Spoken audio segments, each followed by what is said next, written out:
ಬ್ರಿಟಿಷರ ಕಾಲದಲ್ಲಿ ಆರಂಭವಾದ ಚಂದ್ರನಾಥ ಸ್ವಾಮಿ ಅನುದಾನಿತ ಹಿರಿಯ ಪ್ರಾಥಮಿಕ ಶಾಲೆ ಸಾವಿರಾರು ವಿದ್ಯಾರ್ಥಿಗಳಿಗೆ ವಿದ್ಯೆಯನ್ನ ನೀಡಿದ ಶಾಲೆ ಇದೀಗ ಮುಚ್ಚುವ ಹಾದಿಯಲ್ಲಿದೆ. ಅಂದಿನ ಕಾಲದಲ್ಲಿ ಊಟ ನೀಡ್ತಾ ಇದ್ದ ಶಾಲೆ ಇನ್ನು ಕೇವಲ ಕಟ್ಟಡ ಮಾತ್ರ. ಈ ಕುರಿತ ಒಂದು ವರದಿ ಇಲ್ಲಿದೆ.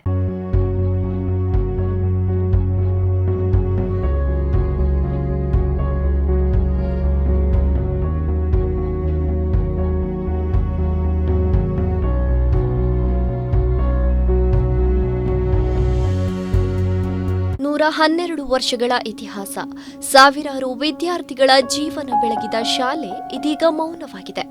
ಗಂಟೆಯ ಶಬ್ದವಿಲ್ಲ, ಮಕ್ಕಳ ಕುಣಿದಾಟವಿಲ್ಲ, ಶಿಕ್ಷಕರ ಓಡಾಟವಿಲ್ಲ, ಹೆತ್ತವರ ಸಂಭ್ರಮವಿಲ್ಲ. ಇದು 1990ರಲ್ಲಿ ಸ್ಥಾಪನೆಯಾಗಿ ಹೆಚ್ಚು ಕಡಿಮೆ 110 ವರ್ಷಗಳ ಕಾಲ ಹಲವು ತಲೆಮಾರುಗಳಿಗೆ ಶಿಕ್ಷಣದ ಬೆಳಕನ್ನ ನೀಡಿದ ಬಂಟ್ವಾಳ ತಾಲೂಕು ಅರಳ ಗ್ರಾಮದ ಮೂಲರಪಟ್ನ ಸಮೀಪದ ಶ್ರೀ ಚಂದ್ರನಾಥ ಸ್ವಾಮಿ ಅನುದಾನಿತ ಹಿರಿಯ ಪ್ರಾಥಮಿಕ ಶಾಲೆಯ ಕಥೆ.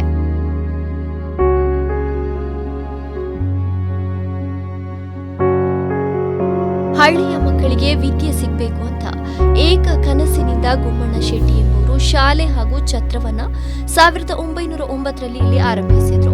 ಬಳಿಕ ಅವರ ಪುತ್ರ ಧರ್ಮಪಾಲ ಶೆಟ್ಟಿಯವರು ಶಾಲೆಯನ್ನ ಮುನ್ನಡೆಸಿದ್ರು. ಹೀಗೆ ಮುಂದುವರೆದ ಶಾಲೆ ಕಳೆದ 7-8 ವರ್ಷದ ಹಿಂದಿನವರೆಗೂ ಕೂಡ ಯಶಸ್ವಿಯಾಗಿ ಇದೇ ಕುಟುಂಬದ ನೇತೃತ್ವದಲ್ಲಿ ಮುನ್ನಡೀತಾ ಬಂತು.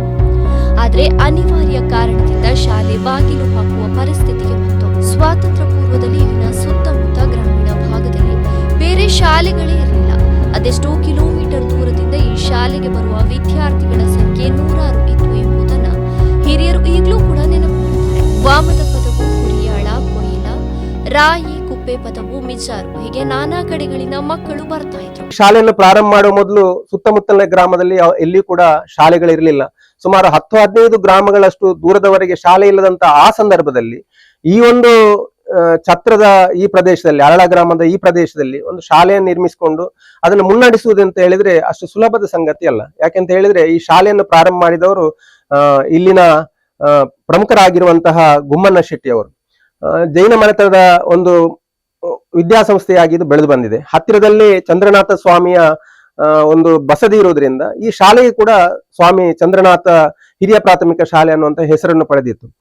ಇಲ್ಲಿ ಸುತ್ತಮುತ್ತಲಿನ ಗ್ರಾಮಗಳಾದಂತಹ ಮುತ್ತೂರು ಇರ್ಬೋದು, ಕುಲವೀರು ಇರ್ಬೋದು, ಕುಪ್ಪೆಪದ ಇರ್ಬೋದು, ಇರುವೈಲ್ ಇರ್ಬೋದು, ಅಥವಾ ಬಡಗಬೆಳ್ಳೂರು, ತೆಂಕಬೆಳ್ಳೂರು, ರಾಯಿ, ಕೊಯ್ಲ, ಅರಳ, ಪಂಜಿಕಲ್ಲು, ಕೂರ್ಯಾಳ, ಹೀಗೆ ಸುತ್ತಮುತ್ತಲ ಒಂದು 10-15 ಗ್ರಾಮಗಳ ವಿದ್ಯಾರ್ಥಿಗಳು ನಡ್ಕೊಂಡೇ ಈ ಒಂದು ವಿದ್ಯಾ ಸಂಸ್ಥೆಗೆ ಬಂದು ವಿದ್ಯಾಭ್ಯಾಸವನ್ನು ಪಡಿತಾ ಇದ್ರು.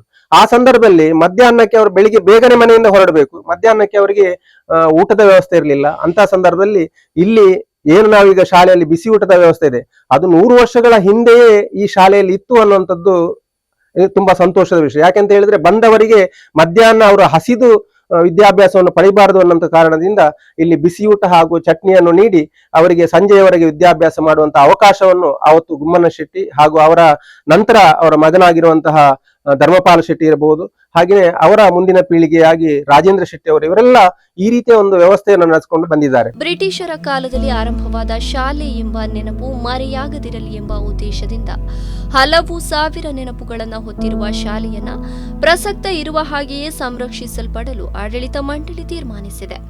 ಚಂದ್ರನಾಥ ಸ್ವಾಮಿ ಅನುದಾನಿತ ಹಿರಿಯ ಪ್ರಾಥಮಿಕ ಶಾಲೆಯನ್ನ ಛತ್ರ ಶಾಲೆ ಎಂದೇ ಕರೆಯಲಾಗ್ತಾ ಇತ್ತು.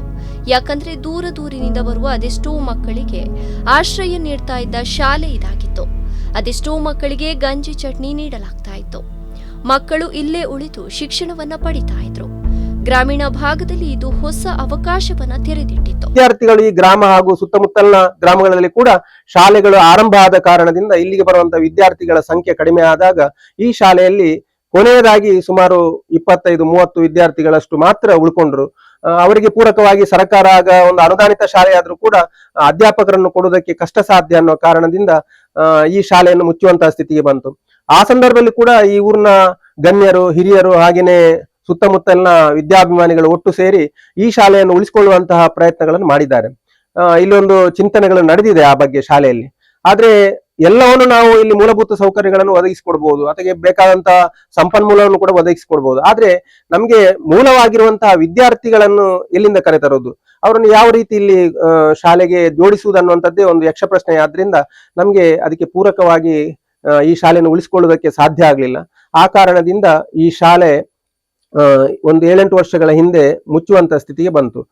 ಈ ಶಾಲೆಯನ್ನು ಒಂದು ಲೈಬ್ರರಿ ಆಗಿಯೋ ಅಥವಾ ಈ ಸಮಾಜಕ್ಕೆ ಆದಂತಹ ರೀತಿಯಲ್ಲಿ ಇದನ್ನು ಉಪಯೋಗಿಸುವ ಬಗ್ಗೆ ವಿದ್ಯಾಭಿಮಾನಿಗಳು, ಈ ಶಾಲೆಯ ಸಂಚಾಲಕರು ಹಾಗೆಯೇ ಪ್ರಮುಖರೆಲ್ಲ ಸೇರಿಕೊಂಡು ಒಂದು ಚಿಂತನೆಗಳನ್ನು ನಡೆಸಿದಾಗ ಈ ಶಾಲೆ ಮತ್ತೆ ಒಂದು ಸ್ವರೂಪವನ್ನು ಪಡೆದು ಅದು ಸಮಾಜಕ್ಕೆ ಬೆಳಕನ್ನು ಕೊಡೋದಕ್ಕೆ ಸಾಧ್ಯ ಇದೆ ಅನ್ನುವಂಥದ್ದು ನಮ್ಮ ಅಭಿಪ್ರಾಯ. ಮೂಲರಪಟ್ನ ಸುತ್ತಮುತ್ತ ವರ್ಷದಿಂದ ವರ್ಷಕ್ಕೆ ಹೊಸ ಶಾಲೆಗಳು ಬರ್ತಾ ಇದ್ದಂತೆ ಶತಮಾನದ ಹಳೆಯ ಶ್ರೀ ಚಂದ್ರನಾಥ ಸ್ವಾಮಿ ಅನುದಾನಿತ ಹಿರಿಯ ಪ್ರಾಥಮಿಕ ಶಾಲೆಗೆ ವಿದ್ಯಾರ್ಥಿಗಳ ಸಂಖ್ಯೆ ಕಡಿಮೆಯಾದಂತೆ ಶಿಕ್ಷಕರನ್ನ ನೀಡಲು ಸಾಧ್ಯವಿಲ್ಲ ಎಂದು ಸರ್ಕಾರ ಹೇಳಿತು.